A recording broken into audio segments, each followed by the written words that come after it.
बांके बिहारी लाल की जय। सबसे पहले आप सभी को देव उठान एकादशी की हार्दिक शुभकामनाएं। आज मैं आप सभी को देव उठान एकादशी की व्रत कथा सुनाऊंगा। कार्तिक मास के शुक्ल पक्ष की एकादशी को देव उठान एकादशी कहा जाता है। मान्यता है कि इस दिन भगवान विष्णु क्षीर सागर से 4 मास शयन के बाद जागते हैं।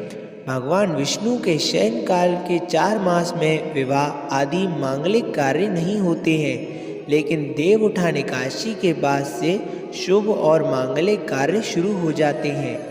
वैसे तो देव उठान एकादशी की कई कथाएं प्रचलित हैं, लेकिन मैं आप सभी को तुलसी शालिग्राम के विवाह की कथा सुनाऊंगा, क्योंकि देव उठान एकादशी की ये सबसे प्रमुख कथा है। पौराणिक समय में दैत्यों का राजा दंभ हुआ करता था। वह बहुत बड़ा विष्णु भक्त था। कई सालों तक उसके यहाँ संतान नहीं होने के कारण उसने शुक्राचार्य को अपना गुरु बनाकर उनसे श्री कृष्ण मंत्र प्राप्त किया। यह मंत्र प्राप्त करके उसे पुष्कर सरोवर में घोर तपस्या की। भगवान विष्णु उसकी तपस्या से प्रसन्न हुए और उसे संतान प्राप्ति का वरदान दे दिया। भगवान विष्णु के वरदान से राजा दंभ के यहाँ एक पुत्र ने जन्म लिया। इस पुत्र का नाम शंखचूड़ रखा गया। बड़ा होकर शंखचूड़ ने ब्रह्मा जी को प्रसन्न करने के लिए पुष्कर में घोर तपस्या की। उसकी तपस्या से प्रसन्न होकर ब्रह्मा जी ने उसे वरदान मांगने को कहा। तब शंखचूड़ ने वरदान मांगा कि वह हमेशा अजय अमर रहे, वह कोई भी देवी देवता उसे नहीं मार पाए। ब्रह्मा जी ने उसे यह वरदान दे दिया और कहा कि वह बद्रीवन जाकर धर्मध्वज की पुत्री तुलसी जो तपस्या कर रही है उनसे विवाह कर ले। शंखचूड़ ने वैसा ही किया और तुलसी के साथ विवाह के बाद सुखपूर्वक रहने लगा। उसने अपने बल से देवताओं, असुरों, दानवों, राक्षस, गंधर्व, नाग, मनुष्य तथा त्रिलोकी के सभी प्राणियों पर विजय प्राप्त कर ली। वह भगवान श्री कृष्ण का परम भक्त था। शंखचूड़ के अत्याचारों से सभी देवताओं ने परेशान होकर ब्रह्मा जी के पास गए और ब्रह्मा जी उन्हें भगवान विष्णु के पास ले गए।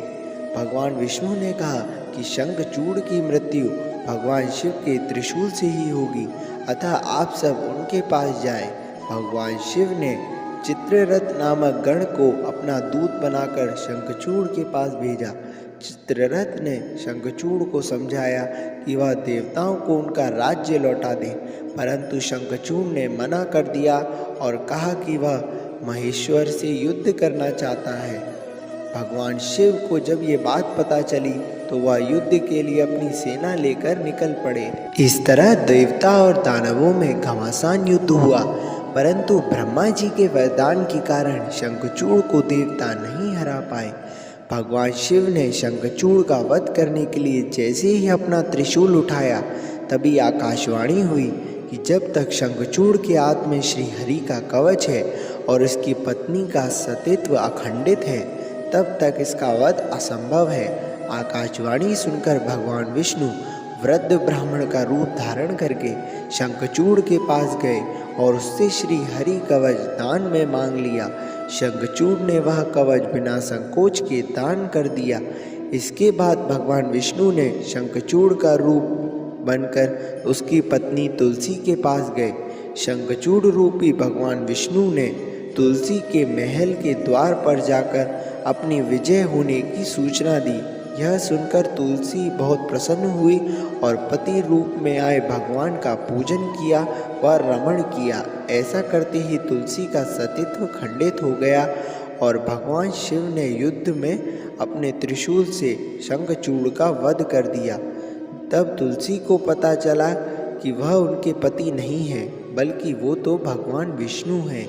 क्रोध में आकर तुलसी ने कहा, आपने छलपूर्वक मेरा धर्म भ्रष्ट किया है और मेरे पति को भी मार डाला है, अतः मैं आपको श्राप देती हूँ कि आप पाषाण होकर धरती पर रहें। तब भगवान विष्णु ने कहा, देवी तुम मेरे लिए भारतवर्ष में रहकर बहुत दिनों तक तपस्या कर चुकी हो। तुम्हारा यह शरीर नदी रूप में बदलकर गंडकी नामक नदी के रूप में प्रसिद्ध होगा। तुम पुष्पों में श्रेष्ठ तुलसी का वृक्ष बन जाओगी और सदा मेरे साथ रहोगी। तुम्हारे श्राप का सत्य करने के लिए मैं पाषाण रूप में यानी शालिग्राम बनकर रहूँगा।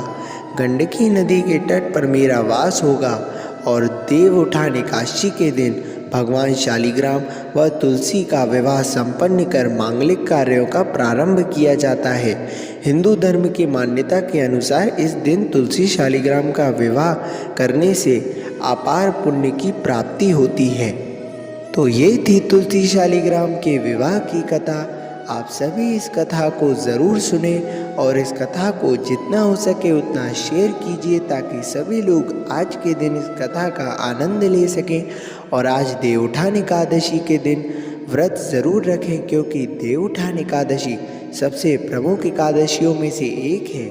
तो आप सभी आज के दिन व्रत रखें और आज के दिन भगवान का जप अवश्य करें। मैं मिलता हूँ आप सभी से अपनी अगली वीडियो में। राधे राधे। जय बिहारी जी की।